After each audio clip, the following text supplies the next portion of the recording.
Μύθι του Αισόπου. Ο κουτσός και ο τυφλός. Ένας κουτσός και ένας τυφλός έφτασαν στην όχθη ενός ποταμού που έπρεπε οπωσδήποτε να διασχίσουν. Γέφυρα όμως δεν υπήρχε πουθενά.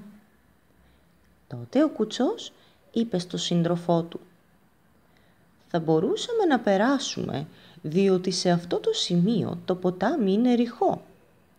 Όμως τα πόδια μου είναι πολύ αδύναμα για κάτι τέτοιο». «Εμένα τα πόδια μου είναι γερά», είπε ο τυφλός, «αλλά επειδή δεν βλέπω, μπορεί να γλιστρήσω και να πνιγώ. Τι θα κάνουμε?» «Έχω μια ιδέα», είπε ο κουτσός.